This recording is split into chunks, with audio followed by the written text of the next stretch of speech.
നമ്മുടെ വീടിൻ്റെ മുറ്റത്ത് നിന്ന ബുദ്ധന് ഇന്ന് ഭയങ്കര കളറടിയാണ് എല്ലാവരും കൂടി. അച്ഛനും മക്കളൊക്കെ കൂടി തലങ്ങും വിലങ്ങും അടിച്ചുകൊണ്ടിരിക്കുകയാണ്. നല്ല ഭംഗിയാണ് കേട്ടോ ഞങ്ങളുടെ ബുദ്ധനെ കാണാനായിട്ട്.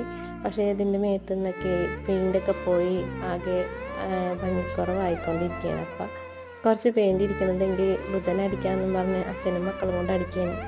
ഒരു ബ്രഷ് മേടിക്കാൻ പോയിട്ട് നവനൂട്ടിന് ഒരു ബ്രഷും കൂടെ വേണമെന്ന് പറഞ്ഞ് അങ്ങനെ 2 ബ്രഷായിട്ട് വന്ന് അപ്പുറവും ഇപ്പുറമൊക്കെ അടിച്ചുകൊണ്ടിരിക്കുകയാണ്. അങ്ങനെ ബുദ്ധൻ നല്ല ഭംഗിയിൽ പുഞ്ചിരിച്ചുകൊണ്ടിരിക്കുന്നുണ്ട്. നല്ല ബുദ്ധനാണ് കേട്ടോ. അപ്പോൾ അച്ഛനും മക്കളും കളർ അടിക്കട്ടെ, നമുക്ക് അടുക്കളയിൽ പണിയുണ്ടല്ലോ. അപ്പം നവനൂട്ടുണ്ടെങ്കിൽ അമ്മ ദേ എന്നെ ഞാൻ അടിക്കണ ഒന്ന് പിടിച്ചതെന്ന് പറഞ്ഞിട്ട് കൈയൊക്കെ അടിക്കണത് കാട്ടി തന്നെ ഉണ്ട് കേട്ടോ. ബുദ്ധൻ്റെ കൈയൊക്കെ അടിച്ച് ബാക്കൊക്കെ അടിക്കണമെന്നൊക്കെ പറയാനിരുന്ന്. അപ്പോൾ നമുക്കൊരു കറി ഉണ്ടാക്കിയാലോ വൈകുന്നേരത്തേക്ക്. ഈ കറി ചേട്ടന് ഇഷ്ടപ്പെട്ടപ്പോൾ ചേട്ടൻ പറഞ്ഞത് ബീൻസും ക്യാരറ്റും കൂടെ വെച്ചത് നല്ലതായിരുന്നു എന്ന്. പക്ഷേ സത്യത്തിൽ ഞാനിതിനകത്ത് ബീൻസ് അല്ല ഉപയോഗിച്ചത്.